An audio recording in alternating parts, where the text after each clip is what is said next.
It starts innocently enough. You're sitting on the floor dragging a toy across the carpet. Your cat watches, still, focused, almost unnaturally quiet. And then, something shifts. Their pupils expand until they're almost completely black. Their tail begins a slow, deliberate twitch. Their body lowers, inch by inch. And then they launch. Not at the toy, at your hand. Teeth and claws, full contact, no warning, and for a moment you don't even understand what just happened. You were playing, you were right there with them, and somehow, it turned. Maybe you pulled your hand away too fast. Maybe you laughed it off. Maybe you've been through this so many times you've started to think your cat is just a little unpredictable, a little aggressive, a little broken. But here's the thing most owners never stop to consider. That moment wasn't random. It wasn't cruelty, and it wasn't a sign that something is wrong with your cat.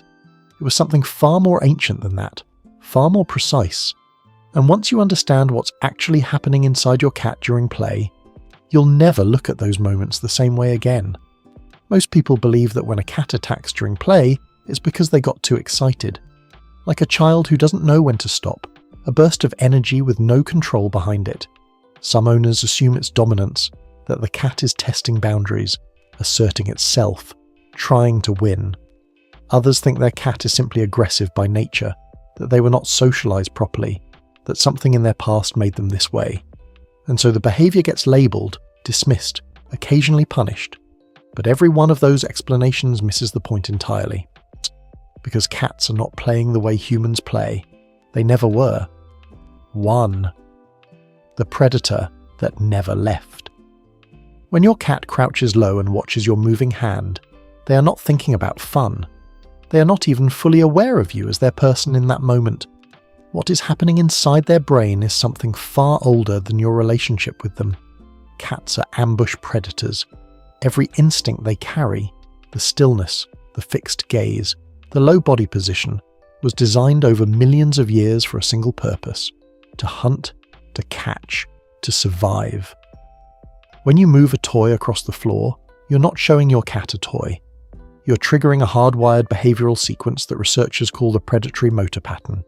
It moves through a cat's nervous system in a specific order: orient, stalk, chase, pounce, grab, bite, kick. Your hand, moving unpredictably across the carpet, follows the exact same motion profile as prey. And here is what most owners don't realize. The cat does not switch this sequence off simply because they love you. The instinct does not pause to check relationships. It fires, and it fires completely. That moment when their teeth close around your hand is not aggression.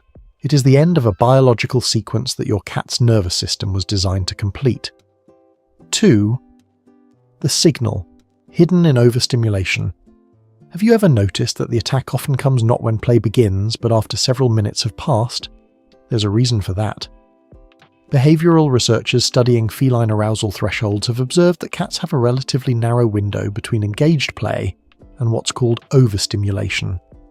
During the early stages of play, on cortisol and adrenaline build gradually, the cat is focused, controlled, responsive.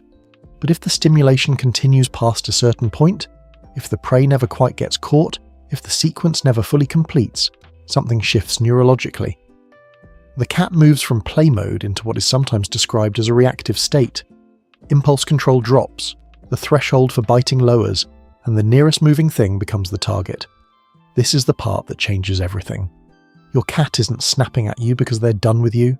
They're snapping because the hunt was never allowed to finish.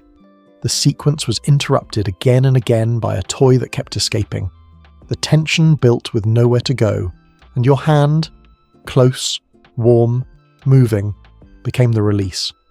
This is why behavioral experts consistently recommend ending every play session with a catch. Let the cat grab the toy. Let them bite it. Let them kick it with their back feet. Let the sequence complete. When a hunt ends properly, the nervous system resets. Cortisol drops. The cat relaxes, often grooming themselves shortly after, a natural post-hunt behavior observed in both domestic and wild felids. 3. What your hands are communicating without you knowing. Here is something worth sitting with for a moment. Many cats who attacked during play were taught to do so, not out of cruelty, but out of something that seemed harmless at the time. Kittens who are played with using bare hands learn very early that hands are prey. The movement, the warmth, the unpredictability, all of it maps directly onto the same neural signals triggered by a moving mouse or bird, and once that association is established, it does not simply disappear. From inside the cat's experience, the hand is not the person. The hand is a fast-moving, irregular object that appears, retreats, and reappears. It matches every criterion of prey behavior, and the cat responds accordingly. This is where many owners get it wrong. Pulling the hand away quickly, which feels like the natural response, actually intensifies the drive to chase. In feline predatory behavior, the retreat of prey is one of the strongest triggers for a final pounce. The faster you pull away, the more irresistible the target becomes. Staying completely still, counterintuitively, is often the more effective response. It removes the motion cue. It ends the prey signal, and it allows the cat's arousal level to drop. 4. The difference between play aggression and real fear. Not all attacks during play are the same, and understanding the difference matters enormously. Play aggression, what we've been discussing, is typically silent. There is no hissing, no deep vocalization. The cat's body is loose and mobile even when intense. The eyes are dilated with focus, not narrowed in threat. The bites, while sharp, are rarely meant to cause serious injury. Real fear aggression carries a completely different signature. The body becomes rigid. The pupils contract or go very wide with panic. There is often vocalization. The cat may freeze before striking rather than flowing through that fluid predatory sequence. Learning to read the difference allows you to respond more accurately, and to recognize when your cat is playing versus when they are genuinely overwhelmed. 5. The one most people miss. This is the signal hidden in plain sight, the one most people overlook entirely. When a cat attacks during play and then immediately disengages, walks away calmly, sits down, begins grooming, they are not being cold. They are not indifferent to what just happened. They are telling you the hunt is over. In feral colonies and among outdoor cats, successful predation is followed by a very specific behavioral sequence. The kill, followed by stillness, followed by grooming, followed by rest. The system powers down. The cycle ends. When your cat bites your hand, releases, and begins washing their face 2 feet away from you, they have just moved through an ancient biological ritual. They were never angry. They were never trying to hurt you.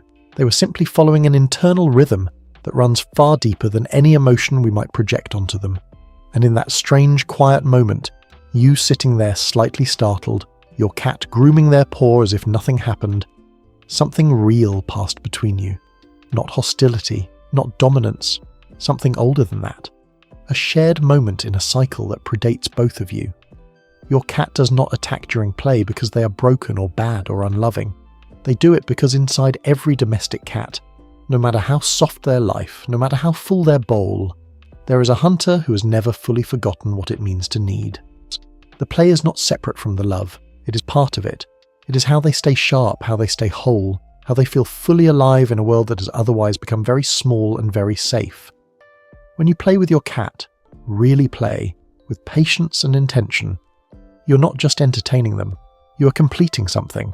And if you pay close attention, in the moments just after the intensity fades and your cat settles close to you, calm and heavy-lidded and warm, you'll realize that the stillness that follows an ending is sometimes the most honest thing they ever show you.